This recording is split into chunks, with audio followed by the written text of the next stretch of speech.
Presiden Prabowo Subianto memanggil Menteri Kelautan dan Perikanan, Sakti Wahyu Trenggono, dan Wakil Menteri KKP, Didit Herdiawan, di Istana Merdeka, Jakarta pada Senin 20 Januari 2025. Panggilan tersebut guna membahas permasalahan pagar laut di kawasan pesisir Tangerang, Provinsi Banten. Dalam keterangannya usai pertemuan, Sakti menduga pagar laut sepanjang 30,16 km sengaja dibuat untuk menimbulkan reklamasi secara alami. Menurutnya, pagar laut itu ditancapkan dengan tujuan untuk mengurangi ombak yang dapat mengangkat tanah hingga menjadi daratan.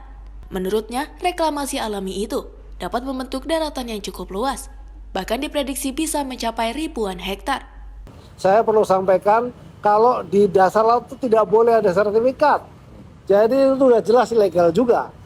Nah, artinya memang ini kan dilakukan proses pemagaran itu tujuannya adalah agar tanahnya itu nanti naik.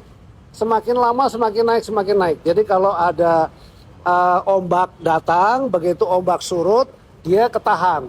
Sedimentasinya ketahan. Boleh dibilang seperti reklamasi yang alami begitu, ya.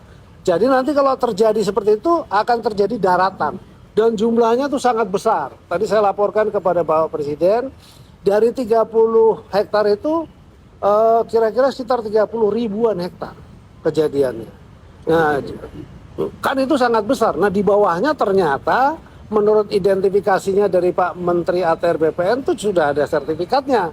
Yang atas nama siapa saya tidak hafal ya. Teman-teman bisa cek sendiri. Dan itu nanti tiba-tiba nongol tuh sertifikatnya tuh.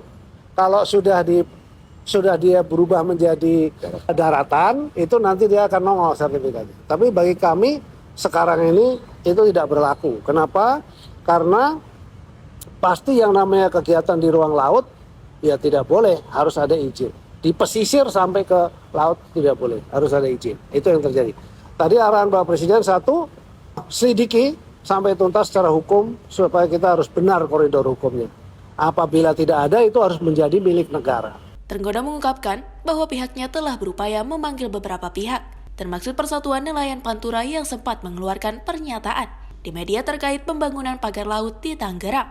Ia mengimbau agar Persatuan Nelayan Pantura memenuhi panggilan Kementerian Kelautan dan Perikanan untuk mendalami polemik mengenai pagar laut di perairan Tangerang. Tim redaksi Sinpo TV melaporkan.